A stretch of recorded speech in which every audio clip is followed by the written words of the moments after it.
Estamos em mais um Em Foco Podcast.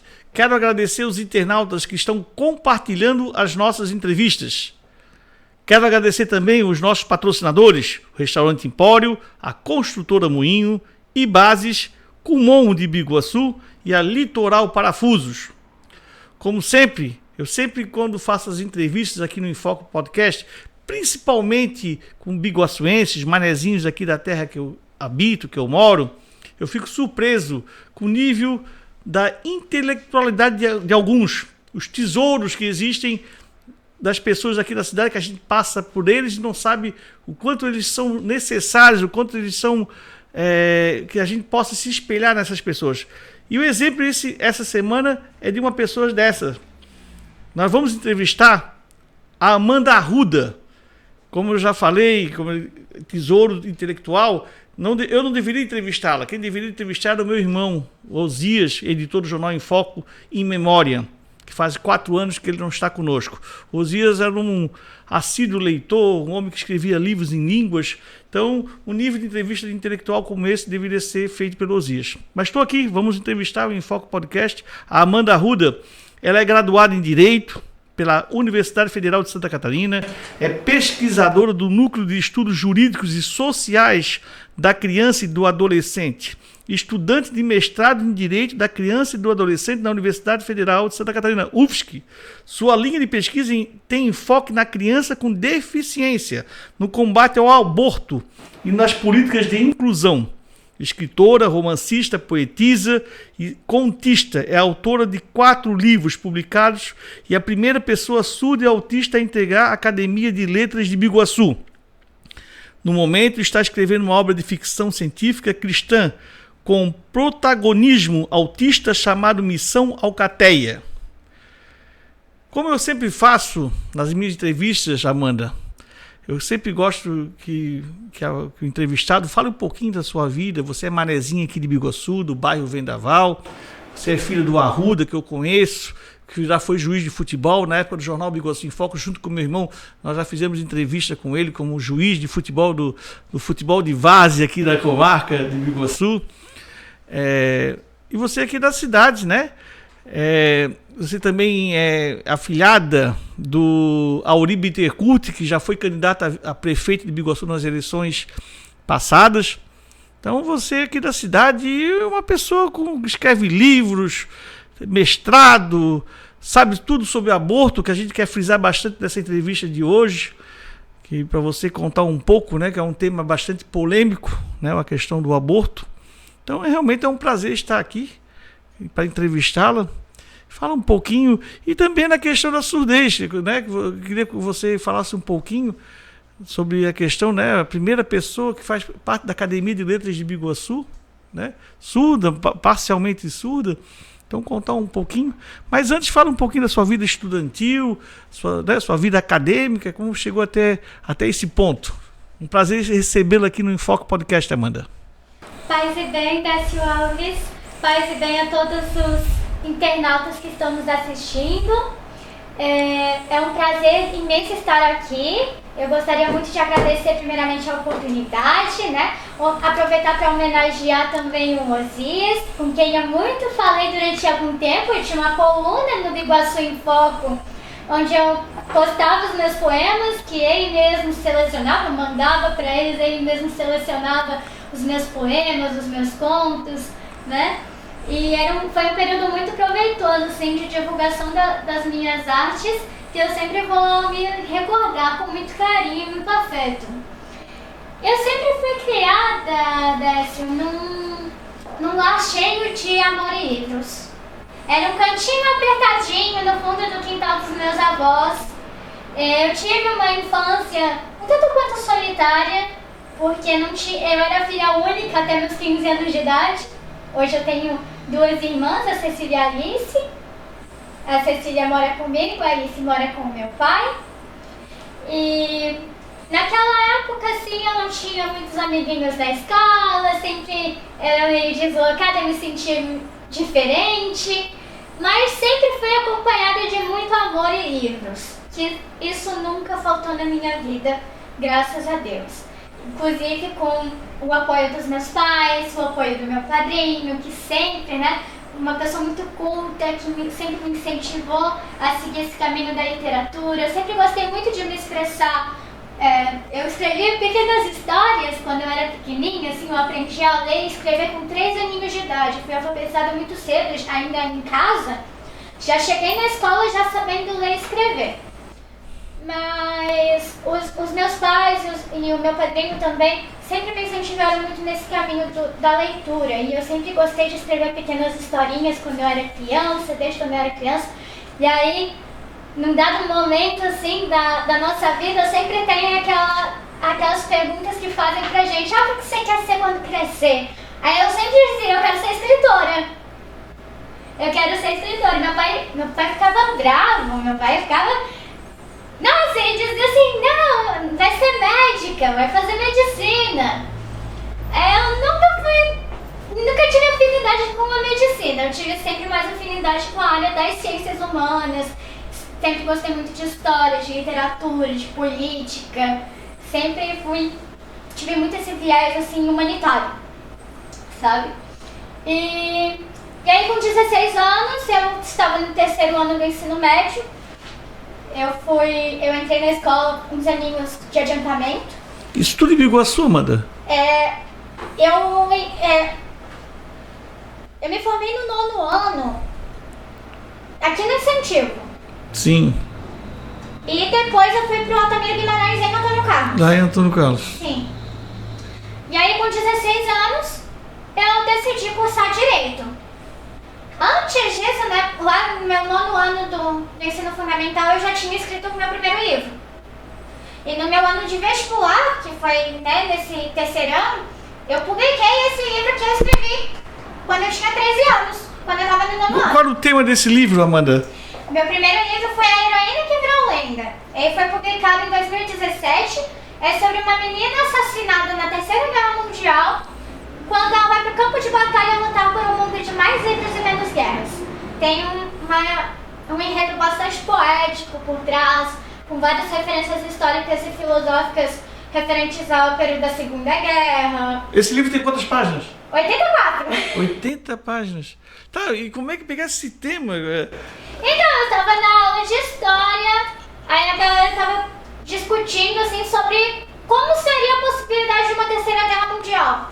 Aí a professora, assim, apavorada, porque tinha um monte de gente, assim, teorizando sobre como seria uma Terceira Guerra Mundial. Aí elas diziam assim: vocês fiquem quietos, não falam isso nem brincando, porque se tiver uma Terceira Guerra Mundial, o mundo acaba. E aí eu não falei nada, gente. Eu sempre fui uma aluna muito falante, assim, que gostava de me posicionar e tudo mais. E naquele dia eu não falei nada. Inclusive a professora era a professora de História, Simone Vanet. Inclusive eu queria mandar um beijão pra ela. E naquele dia eu não falei nada, eu fiquei só observando o que era falado, né? E aí as ideias começaram a borbulhar na minha mente. Começaram a borbulhar. E quando eu cheguei em casa eu já tinha o livro inteiro planejado, assim, já peguei meu bloquinho pautado da escola e comecei a rascunhar a história, sabe? Olha que interessante. Então, em 3 meses eu já tinha o livro inteiro escrito. Aí, né, sempre tem aquele processo de passar a limpo no computador e fazer as correções e tudo mais. E aí eu publiquei esse livro, isso eu tinha 13 anos, eu publiquei o livro nos meus 16 anos, no meu aninho de vestibular, 2017. Depois de um longo processo de espera, mas muito exitoso, assim. Foi uma grande oportunidade, porque foi por meio de um projeto de lei do Estado, chamado Sem Cobra e Sem Custo, em que o autor recebe de graça do governo as primeiras 100 cópias, os primeiros 100 exemplares do livro. Pra mim aquilo era um mundo, né? Era um tesouro. Então foi uma grande oportunidade pra mim pra abrir esse espaço, né? Que às vezes a gente só precisa de uma oportunidade pra gente conseguir alcançar os nossos objetivos, não é mesmo? A sua aparência é muito novinha, então, mas 16 anos fizesse o livro, tem 24 anos. 24. 24, eu fiz as contas aqui rapidinho. Sim. Então você é muito novinha. 24 esse mês, Não parece, tá nova, parece uma menina, entendeu? Ela já tem 24 anos, então já é formada, mestrada. Meu Deus, você então sempre foi uma estudante precoce ali. Sim, eu nunca gostei de perder tempo. E minha mãe também não, porque foi assim, ó, quando eu era pequenininha, minha mãe começava a ler as poesias pra mim, do Vinícius de Moraes, já no berço. E minha mãe começava a ler as historinhas, contar as historinhas, né, clássicas de crianças, Chapeuzinho Vermelho, Branca de Neve e tudo mais. E eu decorava as histórias e pegava os livros e fingia que tava lendo. Só que na verdade eu não tava lendo de verdade, eu só sabia de memória. Só que a minha mãe, que é muito esperta, né, uma mulher muito inteligente, ela começou a perceber que eu tinha facilidade, que eu tinha afinidade, que eu tinha aptidão pra aquele mundo. E aí começou a me ensinar, né? Porque ela era do lar. Aí quando ela do lar, ela não era professora, tua mãe? Ela era do lar. Do lar. Trabalhava em casa mesmo. Sim. Fazia o trabalho de cuidado.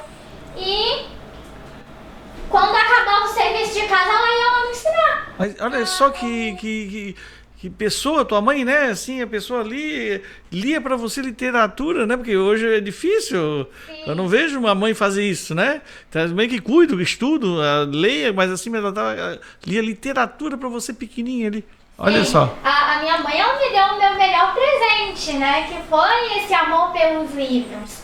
Foi ela que me incentivou a tudo isso e graças a isso que eu tô onde eu cheguei, né? Sem dúvida. Aí fizesse vestibular então, com 16 anos. Sim, minha primeira publicação, vestibular com 16 anos para Direito na Universidade Federal de Santa Catarina. E aí fizesse o curso, logo te formasse. Sim, eu passei já de primeira no vestibular, foi inclusive desesperador. Foi um ano assim, muito corrido, muito, assim, bastante sobrecarga mesmo, uma loucura. Mas graças a Deus e as cotas e a minha dedicação, que não foi pouca, eu consegui. Tá, mas eu li ali, você faz parte da Academia de Letras, então vamos chegar nesse ponto.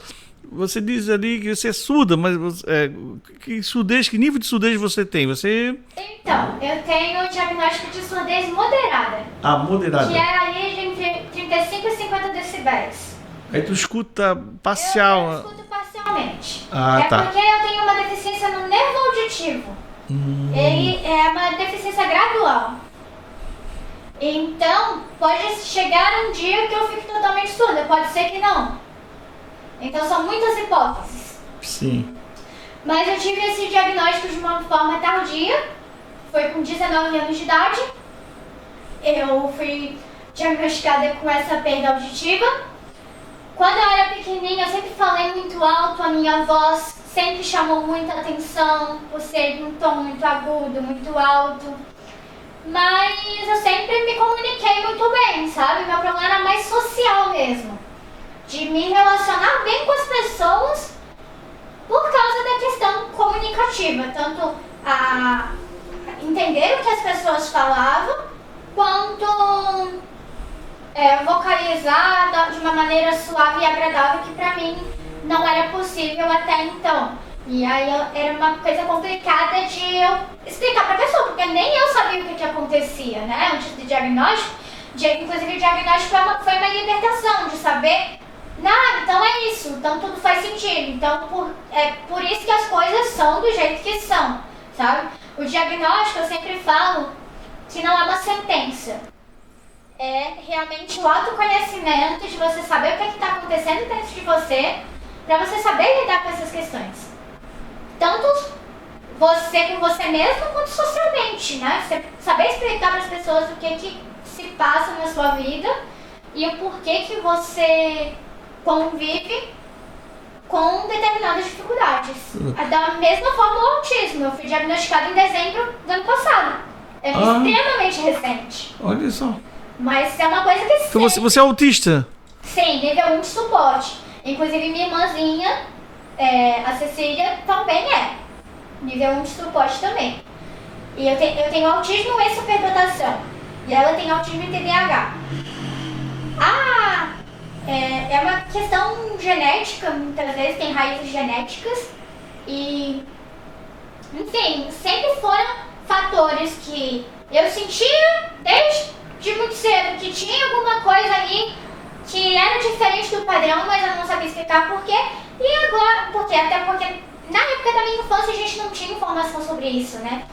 A pessoa com autismo era aquela que não falava, né? Que era fechada no próprio canto. E eu não era assim, eu sempre tive uma facilidade, assim, de pelo menos do básico. Então eu sempre fui muito independente. Então isso gerava, assim, umas questões do tipo, ela só é meio diferentona, assim, meio... pensa demais, vive com a cabeça nas nuvens. Meu pai vivia falando isso, até hoje ele diz, Amanda vive num mundinho cor-de-rosa. Eu gosto do meu mundinho cor-de-rosa, sabe, Décio? Eu acho que meu mundinho cor-de-rosa, ele me motiva a colorir esse mundo cinzento que a gente vive. Perfeito. Amanda, então, aí você entrou com 16 anos, já fez o livro ali sobre a Terceira Guerra Mundial. Sim. Aí como é que foi? Aí você estudou 5 anos, ali se formou advogada. Hoje você advoga? Como é que tá? Aí, conta um pouquinho após a universidade. Então, hoje, no momento, eu não estou me preocupando com a advocacia. Sim. Porque minha meta é ser professora. Ah, sim. Minha meta é ser professora. Eu sempre gostei muito de ensinar. Sempre, assim... Desde pequenininha, assim, eu via, o meu pai é professor, e eu via o meu pai salvando vidas com a educação. Ele é professor de educação física, né? Sim, e o meu padrinho é professor de História e Filosofia, que é também uma área, assim, de muita afinidade que eu tenho. Entendi. E eu via esses dois grandes homens da minha vida salvando vidas por meio da educação, e eu ficava, né, estupefata com isso. E eu pensava assim, eu quero seguir esse caminho. E eu vi que eu tinha aptidão, porque lá na escola, quando eu terminava as minhas atividades, os meus professores diziam assim, então ajuda quem não conseguiu terminar. E a minha mãe ajudava. E aí, as pessoas, assim, os alunos que tinham mais dificuldade, eu chegava lá, explicava, ensinava pra eles, a dificuldade era sanada. Então eu sempre tive muito, assim, esse jogo de cintura pra conseguir... E como é que tá? Vai fazer um concurso? Como é que tá isso aí pra exercer a profissão? Primeiro, a gente precisa da titulação, né? Porque pra ser professor universitário, a gente precisa ter mestrado, no mínimo mestrado, né? Tá, eu tava lendo o teu currículo, mas estás fazendo atualmente? Estou fazendo mestrado. Tá. Estou no segundo ano de mestrado. E quanto tempo, Amanda? São 2 anos. 2 anos? Sim, já termino... Daqui a pouco já vai se inscrever. Já vou iniciar o processo seletivo do doutorado esse ano, pra não perder tempo, que é pra chegando mesmo. Que bacana. E eu vi ali que você é com a Josi Veronese, que é irmã do falecido Renato Petri, do Ricardo Fotógrafo Petri, da família que eu conheço bastante. Sim.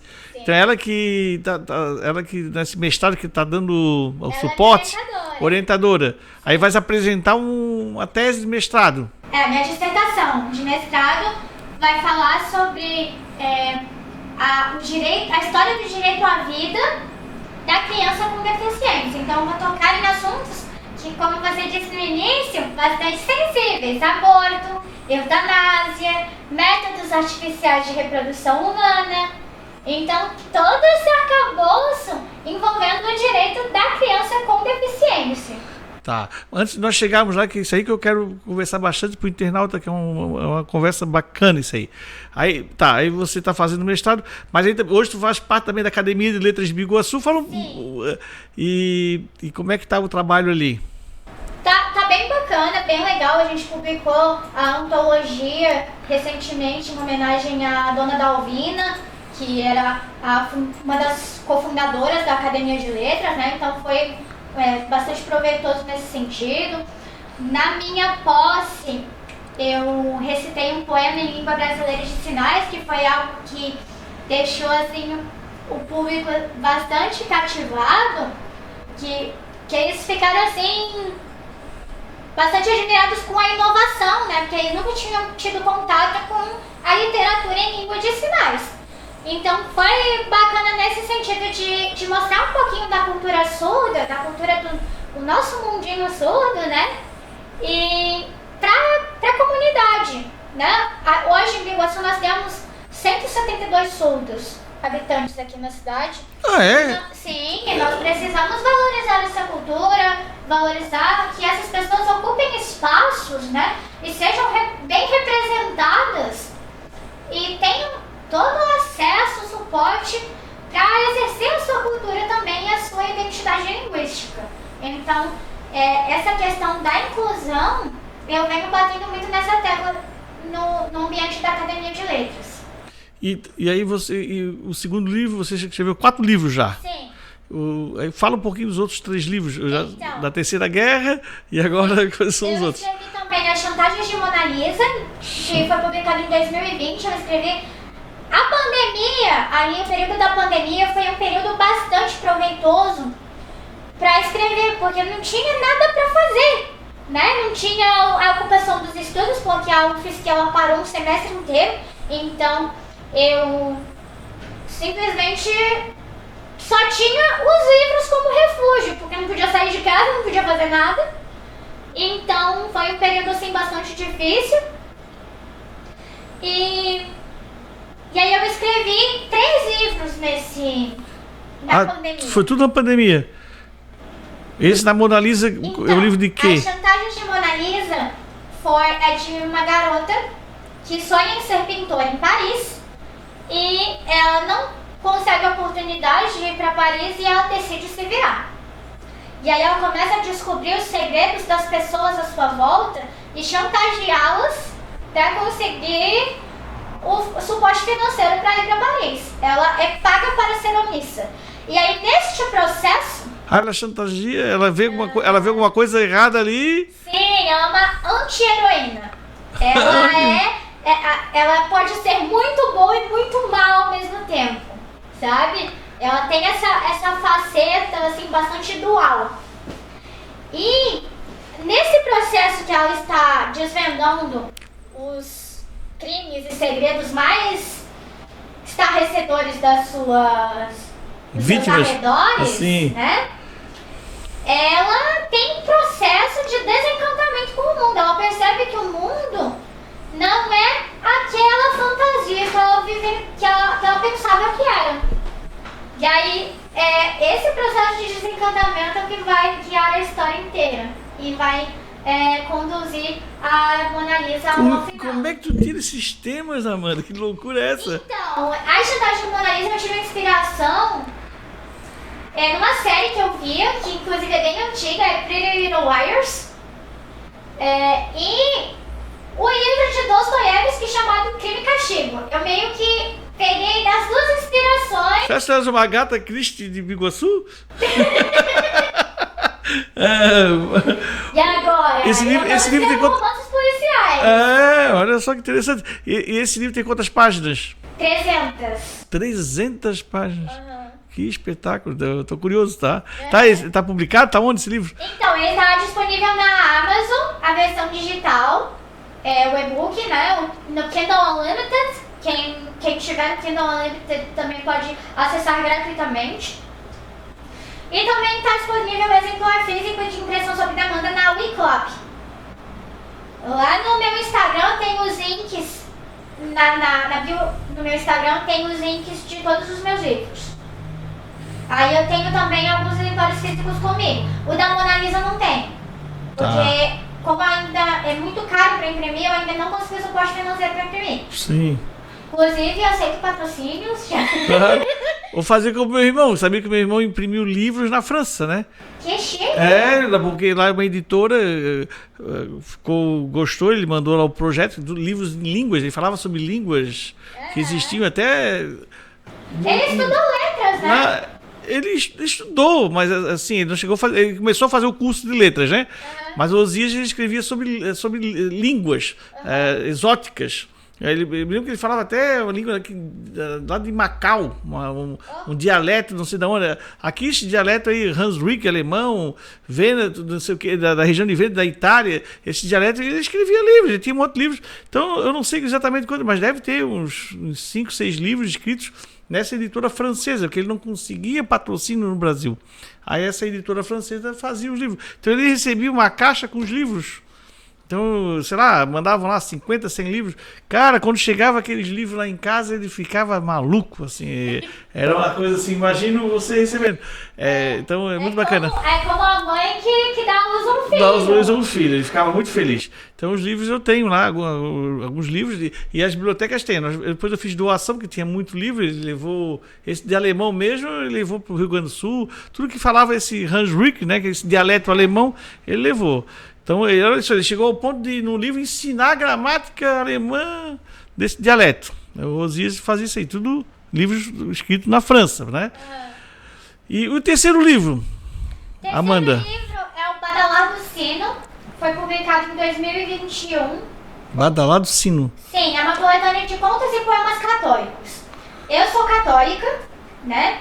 Participo aqui na paróquia São João Evangelista. E toda vez que eu voltava da missa de domingo, eu escrevia um poema ou um conto sobre alguma coisa que eu tinha refletido durante a celebração da missa. E aí, num dado momento, eu percebi que eu tinha um volume suficiente para um livro, e aí resolvi unir tudo que eu tinha escrito. Os poemas? Sim, os poemas sobre... Que eram aqueles que nós publicávamos no jornal? Não, alguns. Que era sobre Jesus, sobre Nossa Senhora, sobre até mesmo a doutrina social da Santa Igreja.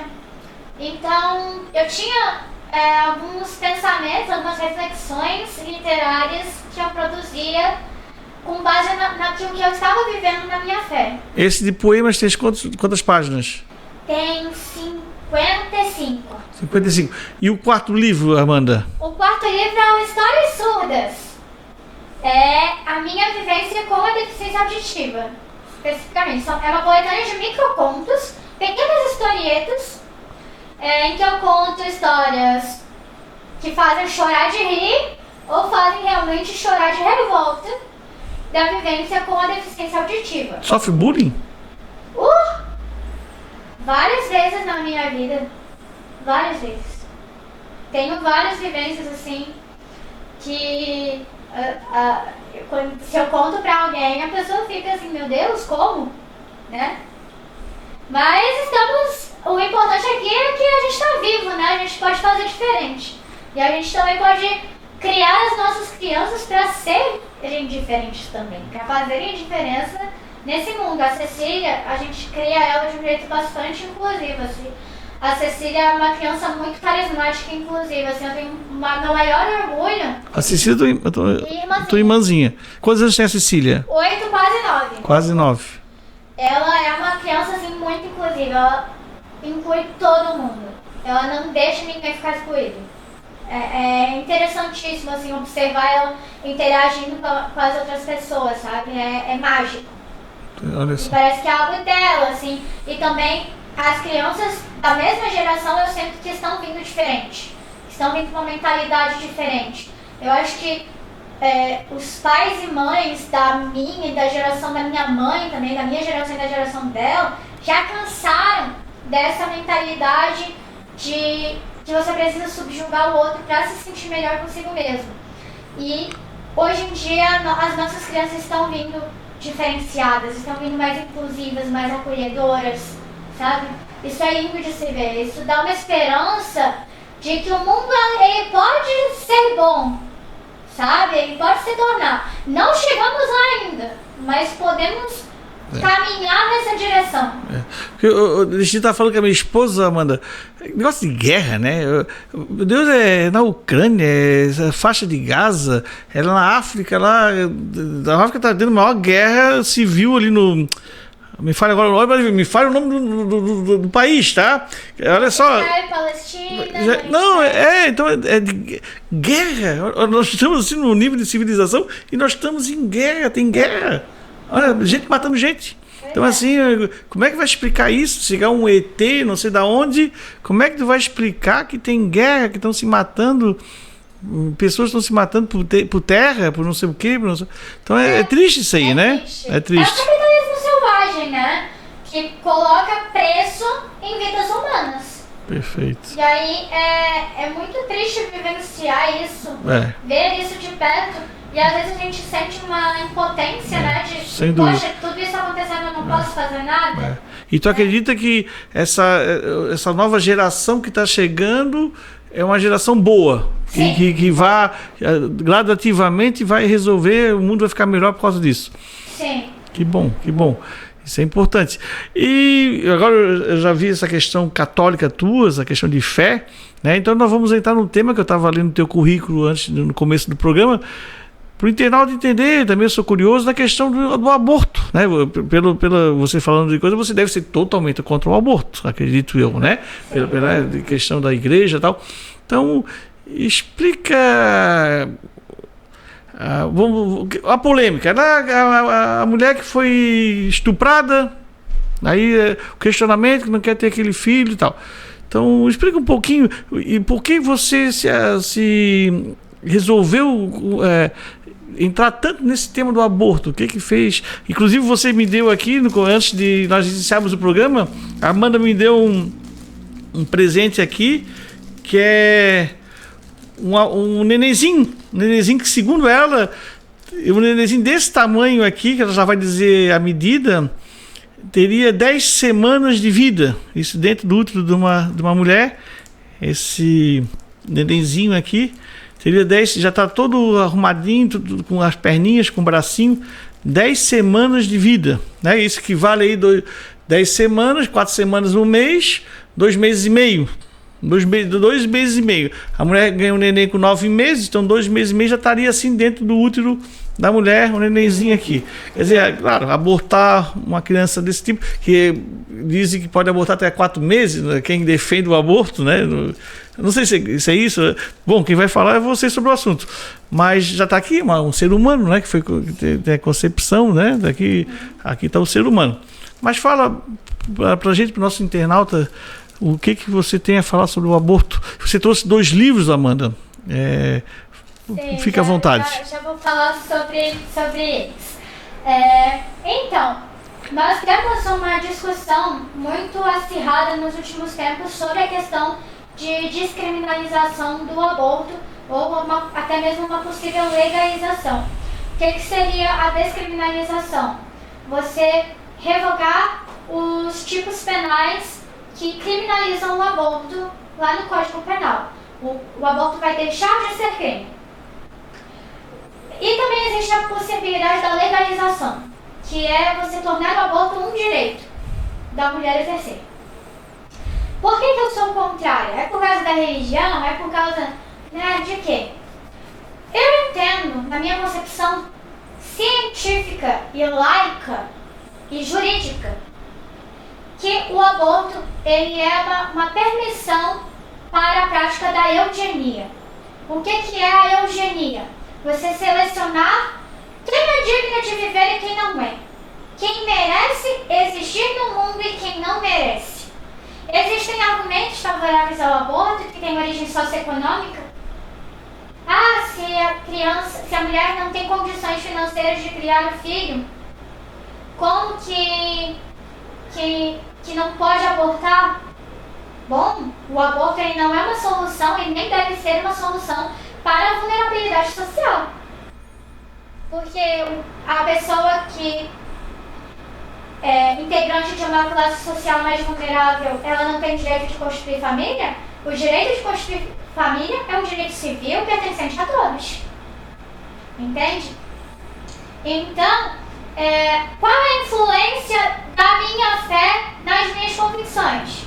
Bom, algumas no sentido de que a Igreja Católica tem um ativismo lindo e bastante marcante nessa questão da defesa da criança, inclusive buscando alternativas em benefício das mulheres, de ajudar, auxiliar as mulheres que estão numa situação de vulnerabilidade e cogitando essa possibilidade.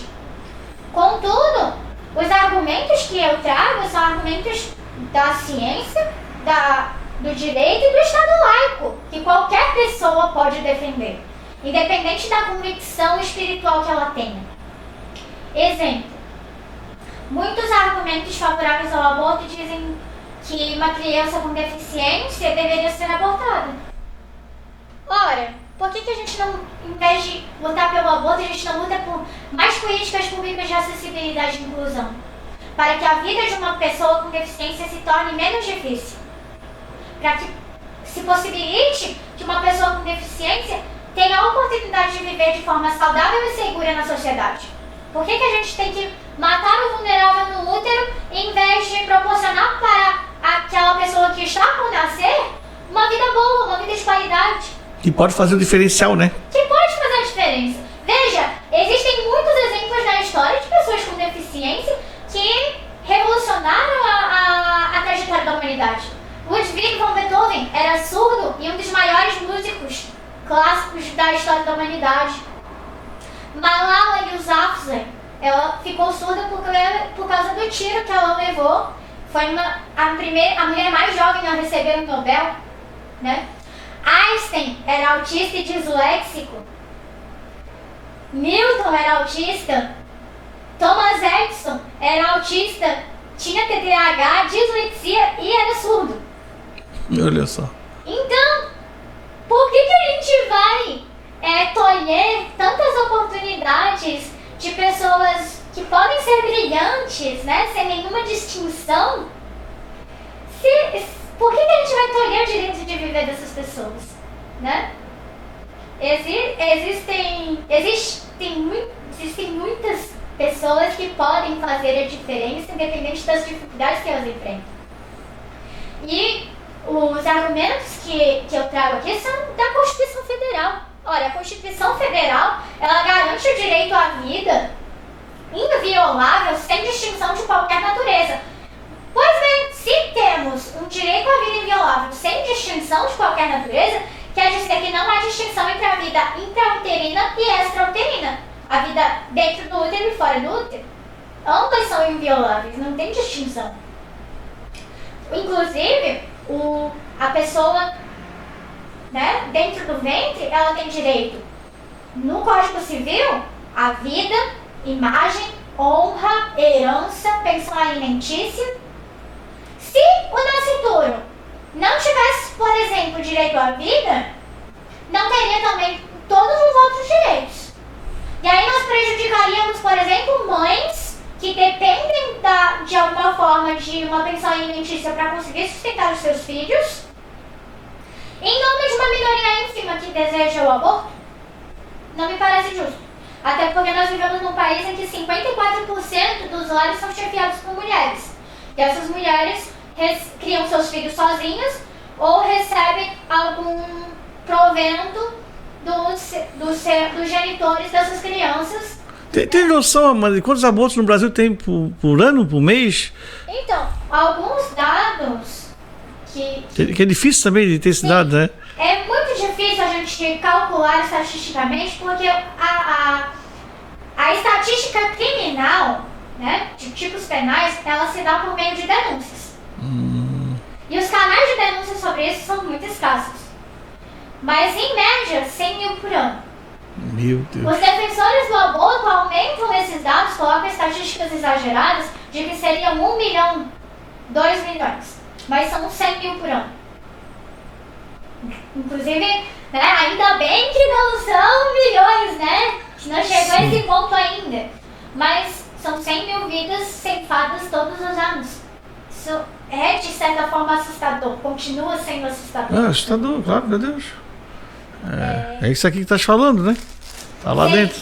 Inclusive está circulando no STF, né? Sendo votado no STF. Agora o julgamento está suspenso.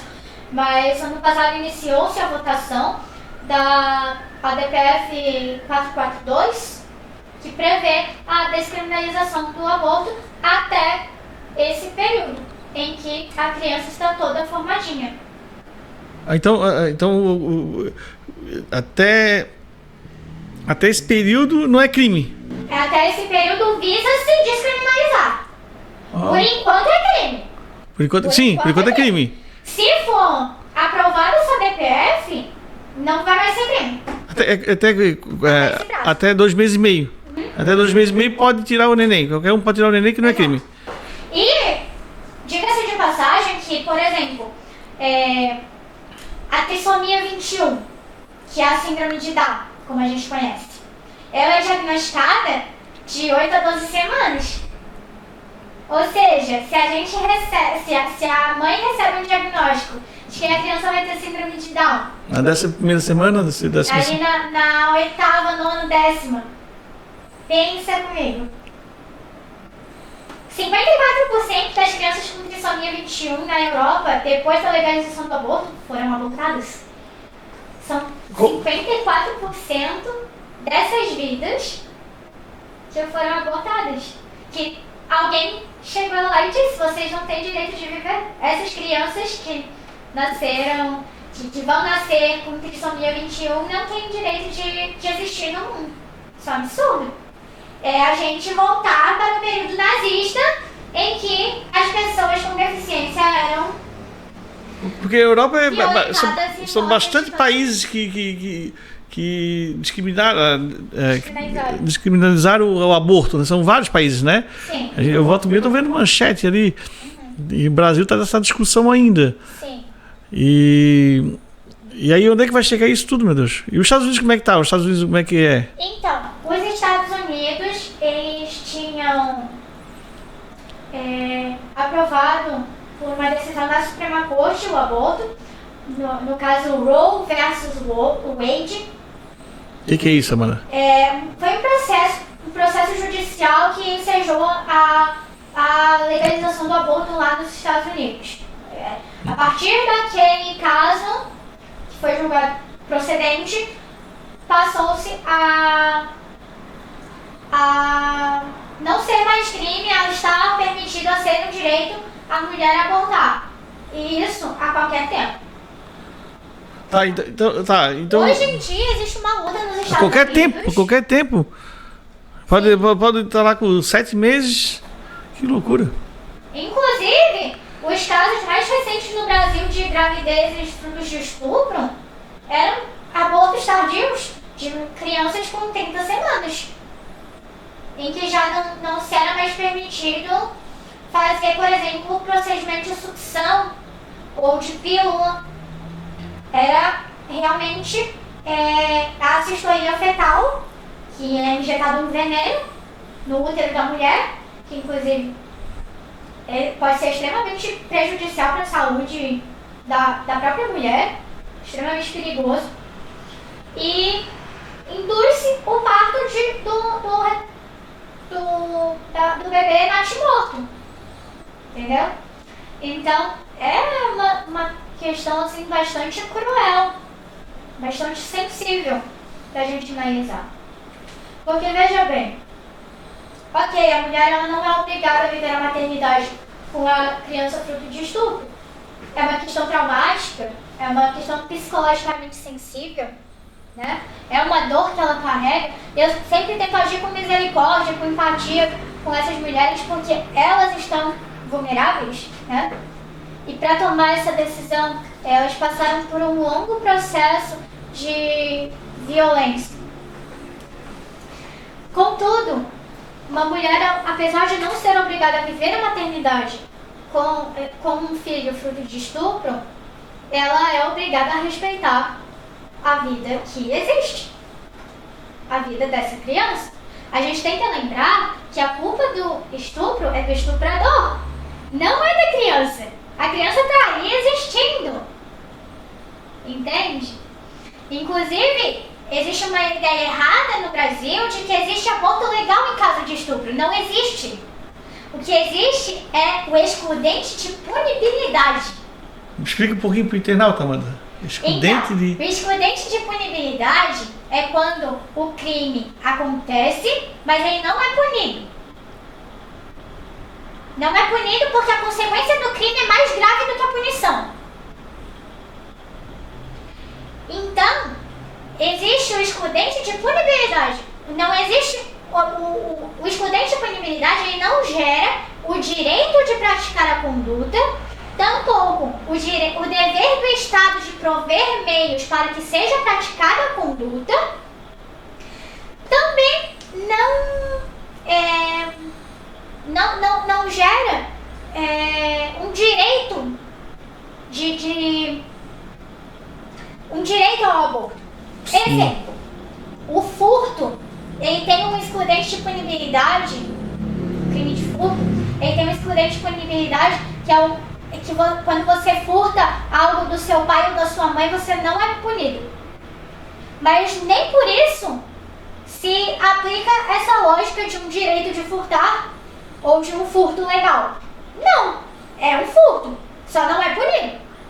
Da mesma forma, o aborto em caso de estupro, em caso de risco de morte para a mãe e em caso de feto anencéfalo, também é um excludente de punibilidade, mas não gera um dever do Estado de prover no sistema de saúde público os meios para garantir que seja feito o aborto. Entendi. Não é algo que tenha amparo na legislação. Amanda, nós estamos aqui na entrevista, eu já vi como você entende do assunto, né? Muito bacana. O tempo está acabando um pouquinho. Eu queria que você falasse um pouquinho sobre esses 2 livros que você trouxe aqui. Deve ser uma coisa que realmente... Sim, esses livros aqui, esse livro Aborto, a atual discussão sobre a descriminalização do aborto no contexto de efetivação dos direitos humanos, é da autora Lilian Nunes dos Santos, e ele traz todo um apanhado histórico com relação às discussões sobre a descriminalização do aborto no mundo inteiro e no Brasil. E todos os argumentos favoráveis e contrários à descriminalização e posterior legislação. Ela fez os 2 lados aqui, os 2 lados. Sim, ela fez realmente um debate. E como é que criou esse teu gosto por esse assunto? Então, quando eu descobri as minhas deficiências, eu comecei a perceber o mundo de uma forma um tanto quanto diferente. Sabe? Quando começaram a questionar, né, sobre, e se a criança nascer com deficiência, né, quando eu ouvi esses tipos de questionamentos vindos de defensores do aborto, eu sempre ficava com uma desconfiança, assim. Vai acontecer contigo assim, meu Deus, eu podia ser abortada, é isso?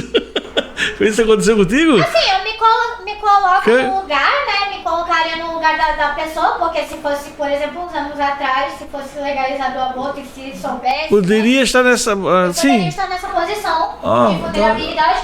E também os meus iguais. Sim. E não é só eu. Não é só eu. Quando você pertence a um grupo que está numa condição milenar de vulnerabilização, você não é mais só você, você é os milhões que você representa. Os milhões de pessoas que você representa. Então, se alguém atentar contra um só dos meus iguais, eu vou ficar revoltada. Sabe? Porque é um direito das pessoas, é um direito que pertence a todos. O direito à vida, ele é uma conquista histórica, ele não veio assim desde sempre. Não é um direito garantido desde sempre. Lá na Era das Cavernas nós não tínhamos direito à vida, nós não tínhamos nenhum direito positivado. Lá no Império Romano, o imperador podia matar quem ele quisesse. O pai podia matar o filho, simplesmente a bel prazer. Inclusive pessoas com deficiência, na Grécia Antiga e na Roma, recebiam sentenças de morte apenas por terem uma deficiência. O nazismo, né? O nazismo. Sim, no nazismo, exemplos mais recentes e tudo mais. E o nazismo está repercutindo ultimamente, né, com células neonazistas recrudescendo de forma explosiva ao redor do Brasil, que é um fenômeno assustador, né, com o crescimento das correntes de extrema-direita ao longo do Brasil, inclusive em Santa Catarina. Nós, infelizmente, concentramos o maior número de células neonazistas no Brasil. É um fator preocupante, né? Porque um Estado que tem tantos tesouros intelectuais, né, ainda pecar nesse sentido. Então, é algo que a gente precisa investigar e punir de uma forma enfática, para que a gente realmente assuma esse compromisso com a vida das pessoas e de combater essa ideologia perigosa. Amanda, olha, um prazer estar falando contigo. Desculpa, nós temos que conversar aqui 2 horas, né? Mas é o programa que a gente tem um padrão, né? Realmente, assim, eu fiquei assim muito feliz da capacidade que você tem, do conhecimento que você tem do assunto. E é realmente mais uma intelectual aqui em Biguaçu, que faz a diferença, né? Eu queria agradecer já vou pedir para você fazer as considerações finais, mas queria agradecer aos internautas que estão aí sempre compartilhando as nossas entrevistas, aos patrocinadores que estão aí sempre nos ajudando aqui no programa Em Foco Podcast. E Amanda realmente traz uma sumidade, né, no assunto, e eu tô assim, realmente, quem quiser ter mais assim informações, como é que ele pode fazer? Ele entra no teu Instagram, como é que ele pode... Então, para vocês terem acesso aos meus livros, vocês podem entrar no meu Instagram, que lá na bio tem o link de todos os meus livros. Para vocês terem acesso... Amanda, pode falar o Instagram? A escritora Amanda Arruda. A escritora Amanda Arruda. Isso. E para vocês terem acesso a mais conteúdos sobre a temática do aborto, quem quiser se aprofundar, podem ler esse livro da Lilia Nunes dos Santos, Aborto e a atual discussão sobre a descriminalização no contexto de efetivação dos direitos humanos. Também esse livro do autor Frediano José Gomes Teodoro, que fala sobre o aborto eugênico, que é o aborto de pessoa com deficiência. Sim. O internauta, vocês ficam à vontade, aqui está a capa do livro. Qualquer coisa também pode falar ali no Instagram com a escritora Amanda, ela vai conversar, te orientar. E eu tenho vários artigos escritos e publicados sobre esse assunto. Amanda, assim, eu tenho certeza que a universidade já está perdendo que logo você vai ser professora, tá? Eu faço votos que vocês logo estejam lá, né? Seu sonho de ser professora, que você com certeza vai estar lá daqui a pouco, sendo professora na Universidade Federal, acredito aqui na Universidade Federal, e já estão perdendo. Os alunos que ainda não têm você como professora já estão perdendo, tá?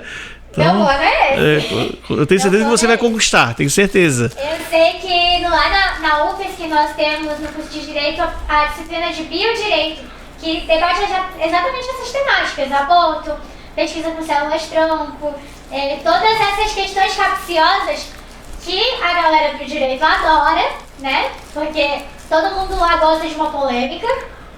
E vai ser assim, muito interessante, porque geralmente é uma matéria que todo mundo busca, porque não tem pré-requisitos, não tem burocracias para pegar essa matéria. E também, geralmente, essas disciplinas optativas falta professor. Então já é uma oportunidade, assim, uma brechinha para não há dúvida. Colocar, né? Amanda, então, a gente não gosta de perder tempo mesmo. Sem dúvida. Tenho certeza que você estará lá. Amanda, fique à vontade de fazer as suas considerações finais. Então, eu gostaria primeiramente de agradecer a oportunidade, né? Mais uma vez. Foi um debate muito proveitoso. E eu digo, Décio, que defender a vida é uma questão humanitária. Uma questão de direito que agrega para toda uma sociedade. Porque muitas famílias hoje estão despedaçadas pela desesperança, né? Há uma insegurança de mães e pais de poderem ter as suas famílias, constituir as suas famílias de forma segura, de forma com bem-estar e de forma que, poxa, será que a vida vale a pena ser vivida? E quando a gente defende a vida de uma maneira incondicional, né, sem restringir esse direito a ninguém, a gente está dizendo para qualquer pessoa, independente da classe social, da cor de pele, da condição existencial que a pessoa vive, né, de ter ou não uma deficiência, ou enfim, quando a gente defende a vida de forma incondicional, a gente está falando para essa pessoa, a tua vida vale a pena ser vivida. Entende? Então, é importante a gente não relativizar a verdade, que é o bem mais precioso que nós temos. A vida não tem preço, a vida tem valor. E ela tem um valor maior que tudo. E a gente precisa defendê-la a qualquer preço. Com certeza. Amanda, mais uma vez, muito obrigado, tá, por estar aqui no Em Foco Podcast. E quero te ver lá como professor na Universidade Federal de Santa Catarina. Muito obrigada. Obrigado.